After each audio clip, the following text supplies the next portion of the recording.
lights went down when you feel lost in your shadow. Set bye actually எல்லாருக்கும் வணக்கம். நம்ம இன்னைக்கு என்ன செய்ய போறோம் பாத்தீங்கன்னா ஈவினிங் ஸ்நாக்ஸ் ஆன கச்சோரி மிர்ச்சி வடை தான் செய்ய போறோம். யார் செய்ய போறான்னு பாத்தீங்கன்னா வைஃபோட அக்கா தான் செய்ய போறாங்க. இன்னைக்கு நம்ம வீட்டுக்கு வந்திருக்காங்க.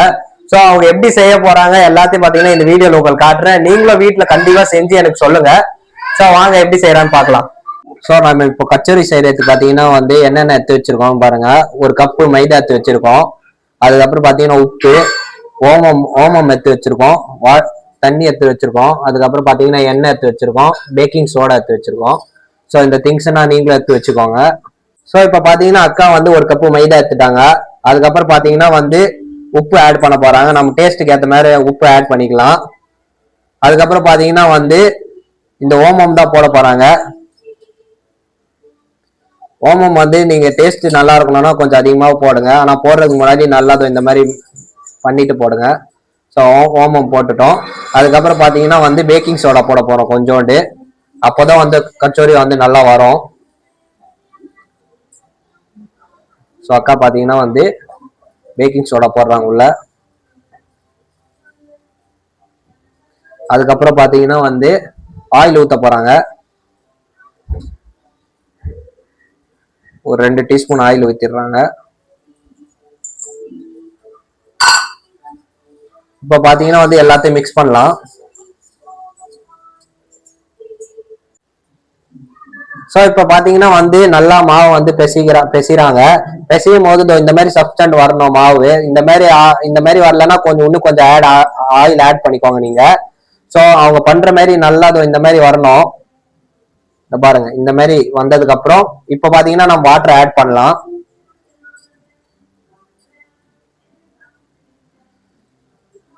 ஸோ நல்லா வாட்டர் ஆட் பண்ணி நம்ம சப்பாத்தி மாவு பெசிற மாதிரி பெசியணும். ஸோ நம்ம ரெடி பண்ண மாவை பார்த்தீங்கன்னா கொஞ்சம் ஈர துணியோட ஒரு 10 நிமிஷம் 15 நிமிஷம் 1/4 மணி நேரம் பார்த்தீங்கன்னா அப்படியே மூடி வச்சிடலாம். இப்போ இதுக்குள்ள நம்ம கச்சோரிக்குள்ள போடுற மசாலா ரெடி பண்ணலாம். வாங்க அதை எப்படி பண்றதுன்னு உங்களுக்கு காட்டுறேன்.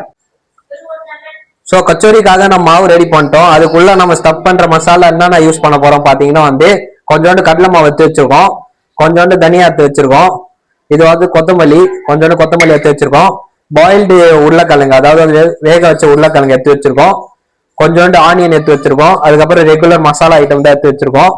ஸோ பாத்தீங்கன்னா இந்த சைட்ல எண்ணெய் நாங்க சூடு பண்ண வச்சுட்டோம். ஸோ எண்ணெய் பாத்தீங்கன்னா நல்லா சூடாயிடுச்சு. ஸோ வாங்க இது எப்படி செய்யறதுன்னு நம்ம பார்க்கலாம். ஸோ நம்ம இப்போ எடுத்து வச்ச தனியாவை பாத்தீங்கன்னா தட்டி எடுக்க போறோம். ஏன்னா அப்படியே போட்டா டேஸ்ட் வராது. ஸோ அக்கா பாத்தீங்கன்னா தட்டிட்டு இருக்காங்க. ஸோ இப்போ பாத்தீங்கன்னா எண்ணெய் சூடாயிடுச்சு. கொஞ்சோண்டு ஜீரகம் போடுறாங்க அக்கா. அதுக்கப்புறம் தட்டி வச்ச தனியா போட்டுடலாம். கொஞ்சோண்டு கடலை மாவு போடுறாங்க ஒரு 2 டீஸ்பூன் அளவுக்கு. எல்லாம் மிக்ஸ் பண்றாங்க. ஸோ இப்போ ஆனியன் ஆட் பண்ணிக்கலாம். ஸோ ஆனியன் ஆட் பண்ணதுக்கு அப்புறம் பாத்தீங்கன்னா ஒரு 2 or 3 மினிட்ஸ் பாத்தீங்கன்னா இப்படி கலரி விட்டுட்டே இருங்க. கலரி விடலான்னு வச்சுக்கலாம். நம்ம போட்ட இந்த கடலை மாவு பாத்தீங்கன்னா ஒட்டிக்கும் அப்படியே. ஸோ கலரி விட்டுட்டே இருங்க. நம்ம இன்னைக்கு செய்ய போறது பாத்தீங்கன்னா ஆனியன் கச்சோரி ஜோத்பூர் ஸ்டைல்ல செய்ய போறோம். ஸோ அதனால பாத்தீங்கன்னா ஆனியன் நிறைய ஆட் பண்ணிருக்கோம். ஸோ இப்போ பாத்தீங்கன்னா மஞ்சத்தூள் ஆட் பண்ணிக்கலாம், கொஞ்சோண்டு மிளகாத்தூள்,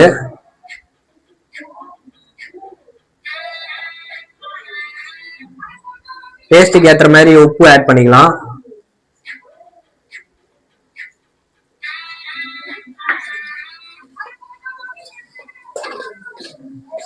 ஸோ நல்லா மிக்ஸ் பண்ணி விட்டுடலாம் எல்லாத்தையும்.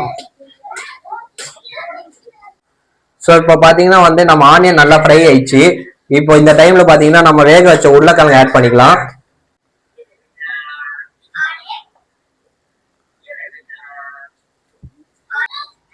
நம்ம போட்ட உருளைக்கிழங்கு பாத்தீங்கன்னா நல்லா ஸ்மாஷ் பண்ணோம். பெருசா இருக்கக்கூடாது உருளைக்கிழங்கு. நல்லா இந்த மாதிரி ஸ்மாஷ் பண்ணிட்டே இருங்க. ஏன்னா நான் ஸ்டப் பண்ணும் போது வெளியே வந்துடும். ஸோ நல்லா ஸ்மாஷ் பண்ணி எடுத்து வச்சுக்கோங்க. கேஸ் லோ ஃப்ளேம் வைங்க, இல்லைன்னா பாத்தீங்கன்னா மசாலா ஃபுல்லா கருகிரும் அப்புறம். ஸோ நம்ம மசாலா ரெடி ஆயிடுச்சு. ரெடி ஆனதுக்கு அப்புறம் பாத்தீங்கன்னா கொஞ்சோண்டு கொத்தமல்லி ஆட் பண்ணிக்கலாம் மேல. பார்க்க நல்லா இருக்கும், டேஸ்டும் நல்லா தரும். ஸோ நம்ம கச்சோரிக்காக சூப்பரா மசாலா ரெடி பண்ணிட்டாங்க அக்கா. ஸோ இந்த டைம்ல கேஸ் ஆஃப் பண்ணி வச்சுக்கலாம். இதை பார்த்தீங்கன்னா ஒரு 10 மினிட்ஸ் ஓரமா வச்சுக்கோங்க, ஆறணும் நல்லா. மசாலா ஆறுனதுக்கு அப்புறம் தான் கச்சோரி செய்ய முடியும். ஸோ கொஞ்ச நேரம் ஓரமா வச்சிடலாம் எடுத்து. ஸோ பார்த்தீங்கன்னா வந்து கச்சோரி ஆட்டை வந்து நம்ம கொஞ்ச நேரம் முன்னாடி பார்த்தீங்கன்னா ஊற வச்சிருந்தோம் ரெடி பண்ணி. ஸோ அதை பார்த்தீங்கன்னா வந்து திரும்பி வந்து அந்த கிளாத் எடுத்துட்டு நல்லா இந்த மாதிரி பெசிஞ்சிக்கும் ஒன் டைமு.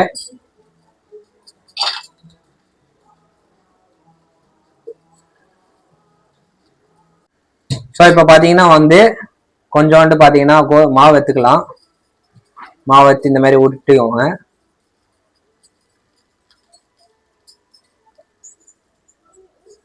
கையால தான் இது வந்து ஃபுல் ப்ராசஸ் பார்த்தீங்கன்னா கையால தான்.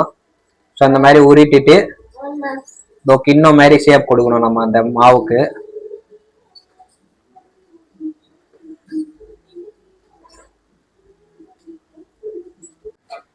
ஸோ இப்போ பார்த்தீங்கன்னா வந்து இந்த மாதிரி வந்து நம்ம கையாலேயே உருட்டி வச்சிட்டோம், தட்டி வச்சிட்டோம். ஸோ அந்த தட்டி வச்ச இடத்துல பார்த்தீங்கன்னா கொஞ்சோண்டு மசாலா எடுத்துட்டு இந்த மாதிரி வந்து நம்ம வடை செய்கிற மாதிரி உருட்டிக்கலாம். உருட்டி அதில் வச்சுக்கலாம். வச்சதுக்கு அப்புறம் பார்த்தீங்கன்னா இதை வந்து க்ளோஸ் பண்ணிக்கலாம்.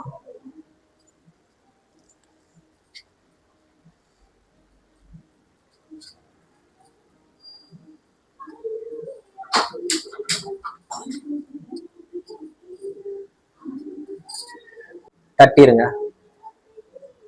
ரொம்ப தட்டிங்கன்னா மசாலா வெளியே வந்துடும். லைட்டாக தட்டிக்கோங்க. இதை வந்து நீங்கள் மசாலா தட்டும் போது நல்லா ப்ரெஸ் பண்ணனா கூடாது. பொறுமையாக பார்த்தீங்கன்னா அது இந்த மாதிரி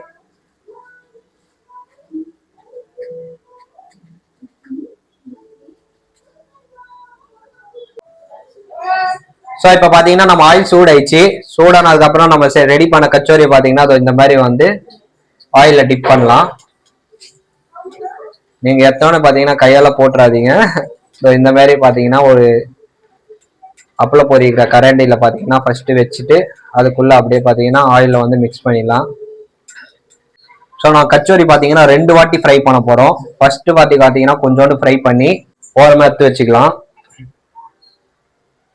எதுக்கு 2 வாட்டி ஃப்ரை பண்ணுறோன்னா ஒரே வாட்டியில் பார்த்தீங்கன்னா சரியா நம்மளுக்கு ரெடி ஆகாது. ஸோ ஃபர்ஸ்ட் வாட்டி பார்த்தீங்கன்னா ஹாஃப் ஃப்ரை பண்ணிட்டு அதை எடுத்து ஓரமாக வச்சுட்டு அதுக்கப்புறம் ஒரு 2 மினிட்ஸ் கழிச்சு திரும்பி செகண்ட் வாட்டி ஃப்ரை பண்ணுவோம்.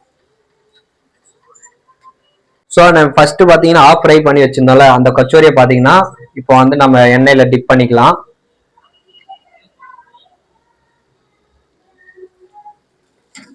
இது வந்து 2வது வாட்டி நம்ம ஃப்ரை பண்ணுறோம். ஃபர்ஸ்ட் வாட்டி ஆஃப் ஃப்ரை பண்ணி வச்சிருந்தோம். ஸோ 2வது டைம் பார்த்தீங்கன்னா வந்து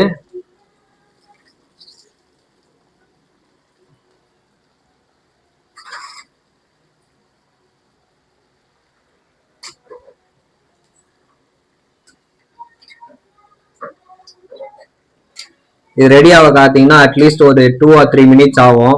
ஸோ பார்த்தீங்கன்னா வந்து நம்ம வந்து திருப்பி விட்டுட்டே இருக்கணும். ஒரு சைட் ரெடி ஆயிடுச்சுன்னா 2வது சைட் திருப்பி போட்டுக்கோங்க. கேஸ் வந்து மீடியம் ஃப்ளேமில் வைங்க.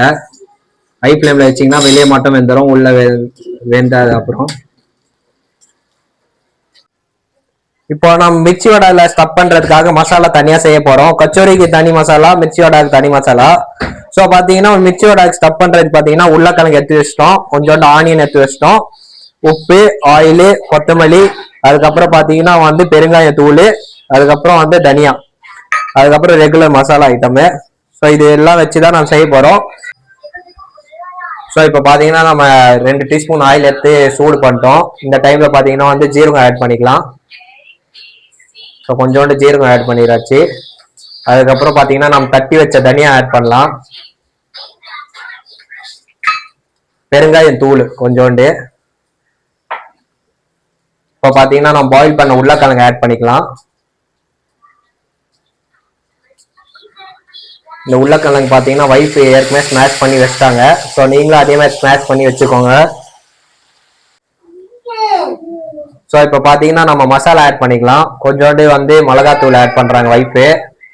அதுக்கப்புறம் பார்த்தீங்கன்னா கொஞ்சோண்டு மஞ்சத்தூள், டேஸ்ட்டுக்கு ஏற்றுற மாதிரி சால்ட் ஆட் பண்ணிக்கிறாங்க. ஸோ இப்போ நல்லா மிக்ஸ் பண்ணிக்கோங்க எல்லாத்தையும்.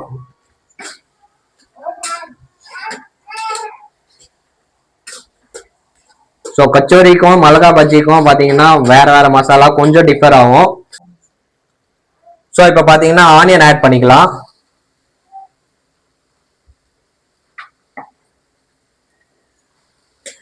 நல்லா மிக்ஸ் பண்ணி விட்டுருங்க.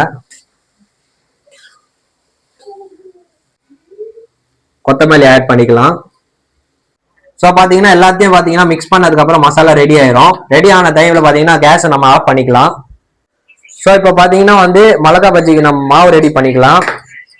ஒரு 4 டீஸ்பூன் பார்த்தீங்கன்னா கடல மாவு எடுத்துக்கலாம்.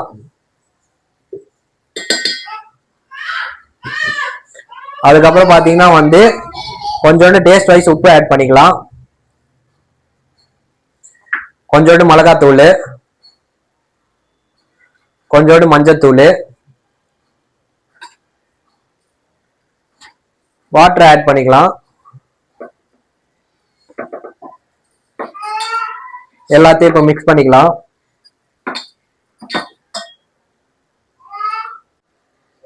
ஸோ பச்சை மிளகா, குண்டு மிளகா, பஜ்ஜி மிளகா பார்த்தீங்கன்னா சென்டரில் கட் பண்ணி உள்ள இருக்க சீட்ஸ்னா நீங்கள் வெளியே எடுத்துருங்க ஃபர்ஸ்ட்டு, இல்லைன்னா ரொம்ப காரமாக இருக்கும். ஸோ இந்த மாதிரி ஒரு ஒரு மிளகாலையும் பார்த்தீங்கன்னா நடுவில் கட் பண்ணி சீட்ஸ் எடுத்து வச்சுக்கோங்க தனியாக.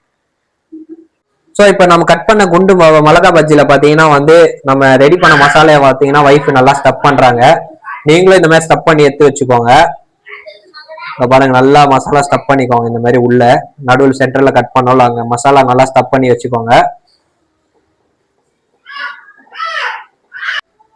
ஸோ இப்போ பார்த்தீங்கன்னா வந்து நம்ம ஆயில் வந்து எடுத்து வச்சிட்டோம். ஆயில் சூடாயிடுச்சு. ஸோ நம்ம ஸ்டப் பண்ண பார்த்தீங்கன்னா மிளகா பஜ்ஜியை பார்த்தீங்கன்னா வந்து இந்த மாதிரி நம்ம ரெடி பண்ண பேட்டரியில் பார்த்தீங்கன்னா நல்லா முக்கி எடுத்துக்கலாம். ஸோ நம்ம ஸ்டப் பண்ண மிளகா பஜ்ஜி பார்த்தீங்கன்னா நல்லா மாவில் வந்து கடல மாவில் பார்த்தீங்கன்னா நல்லா வந்து முக்கிட்டு இந்த மாதிரி ஆயிலில் வந்து சூடான ஆயிலில் வந்து போட்டுடலாம்.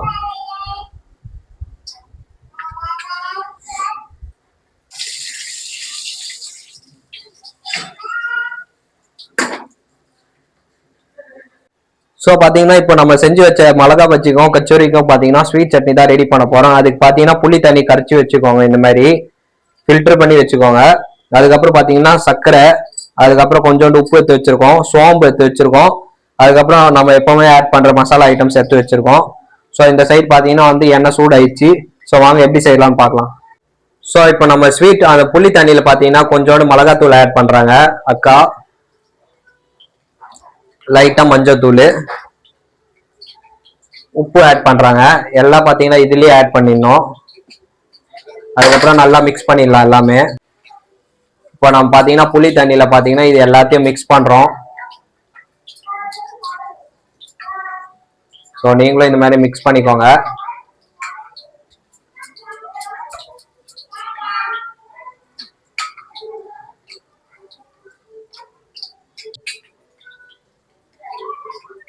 கொஞ்சோண்டு ஜீரகம் வந்து எண்ணெய் சூடாயிடுச்சு. ஸோ ஜீரகம் வந்து போட்டுடலாம். கொஞ்சோண்டு கடுகு போட்டுக்கலாம்.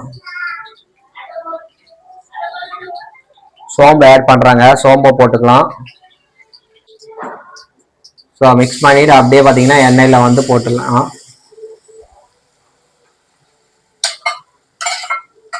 ஸோ நம்ம மிக்ஸ் பண்ண பார்த்தீங்கன்னா புளி தண்ணி பார்த்தீங்கன்னா வந்து எண்ணெய் சூடாயிடுச்சு. சூடானதுக்கு அப்புறம் பார்த்தீங்கன்னா கொஞ்சோண்டு கடுகு போட்டுட்டோம், கொஞ்சோண்டு ஜீரகம் போட்டுட்டோம், கொஞ்சோண்டு சோம்பு போட்டுட்டோம். அதுக்கப்புறம் நம்ம கரைச்சி வச்ச அந்த புளி தண்ணியில மிளகா, மஞ்சத்தூள், உப்பு ஆட் பண்ணி மிக்ஸ் பண்ணியிருந்தோம். அதை அப்படியே அந்த பேஸ்ட்டை வந்து இதுக்குள்ள போட்டாச்சு. போட்டு பார்த்தீங்கன்னா நல்லா கலந்து விட்டுட்டே இருக்கணும் நீங்க.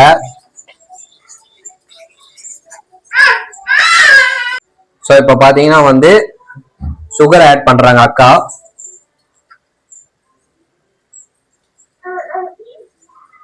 ஒரு 3 டீஸ்பூன் சுகர் ஆட் பண்ணியிருக்காங்க. ஸோ அதே பார்த்தீங்கன்னா நல்லா மிக்ஸ் பண்ணி விட்டுக்கலாம். ஸ்வீட் சட்னினால கண்டிப்பாக சுகர் இல்லாமல் நல்லா இருக்காது. ஸோ நல்லா மிக்ஸ் பண்ணி விட்டுருங்க. ஸோ இப்போ பார்த்தீங்கன்னா வந்து ஸ்வீட் சட்னி ரெடி ஆயிடுச்சு. கார சட்னிக்கு பார்த்தீங்கன்னா வந்து நம்ம கொஞ்சோண்டு வேர்க்கடலை எடுத்து வச்சிருக்கோம், கொஞ்சோண்டு பச்சை மிளகாய் எடுத்து வச்சிருக்கோம், கொத்தமல்லி எடுத்து வச்சிருக்கோம், உப்பு எடுத்து வச்சிருக்கோம். இது சேர்த்து பார்த்தீங்கன்னா நான் அந்த கார சட்னி செய்யலாம். வாங்க எப்படி செய்யறது பார்க்கலாம். ஸோ பார்த்தீங்கன்னா வந்து கொத்தமல்லியில் பச்சை மிளகாய் ஆட் பண்ணிக்கலாம், ஒரு 3 பச்சை மிளகாய்.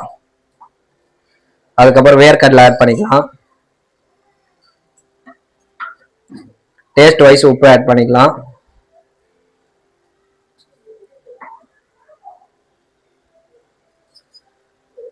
கொஞ்சோண்டு வாட்டர் ஆட் பண்றாங்க.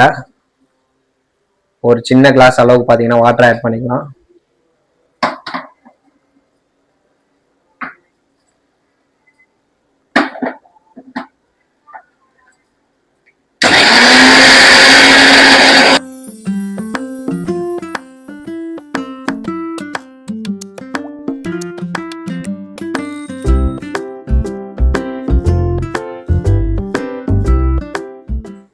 ஸோ இப்போ பார்த்தீங்கன்னா ஒய்ஃபோட அக்காவும் சேர்ந்து பார்த்தீங்கன்னா ராஜஸ்தானி ஸ்டைலில் வந்து மிளகா பஜ்ஜியும் கச்சோரியும் செஞ்சுருக்காங்க. கச்சோரி பார்க்கவே சூப்பராக இருக்கு கைஸ்.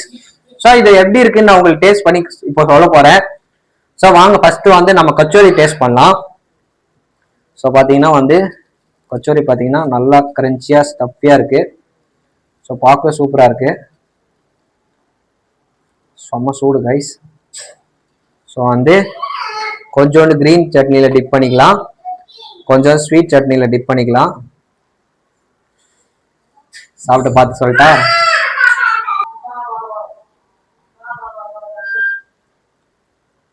வேற லெவல்ல இருக்கு, செம்மையா இருக்கு கைஸ், செம்ம டேஸ்ட். அடுத்தது போயிடலாம் மிர்ச்சி வடைக்கு. மிர்ச்சி வடை எப்படி இருக்க போகுதுன்னு தெரியல. ஜோத்பூர் ஸ்டைலு.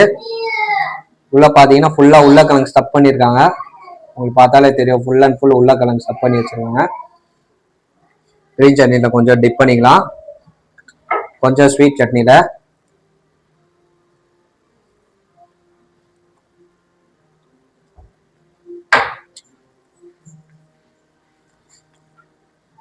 ஏதோ ராஜஸ்தான்ல சாப்பிட்ற மாதிரியே இருக்கு, அந்த அளவுக்கு பாத்தீங்கன்னா ட்ரெடிஷ்னலா இருக்கு. ஸோ இன்னைக்கு பாத்தீங்கன்னா வந்து இந்த கச்சோரி இந்த மிர்ச்சியோட ஸ்டைல சூப்பரா வந்து செஞ்சிருக்காங்க ஒய்ஃபோட அக்காவும். ஸோ அவங்களுக்காக பாத்தீங்கன்னா நீங்க கண்டிப்பா ஒரு வாட்டியாச்சும் வீட்டுல செஞ்சு பார்க்கணும். ஸோ செஞ்சு பார்த்துட்டு எப்படி இருக்குன்னு நீங்க சொல்லுங்க. அடுத்தது என்ன ரெசிபி போடலாம் நீங்க கமெண்ட் செக்ஷன்ல கமெண்ட் பண்ணுங்க. ஸோ பாத்தீங்கன்னா இதோட vlogs கம்ப்ளீட் பண்றோம். பிடிச்சிருந்தா லைக் பண்ணுங்க, ஷேர் பண்ணுங்க, சப்ஸ்கிரைப் பண்ணுங்க. பாய் பாய்.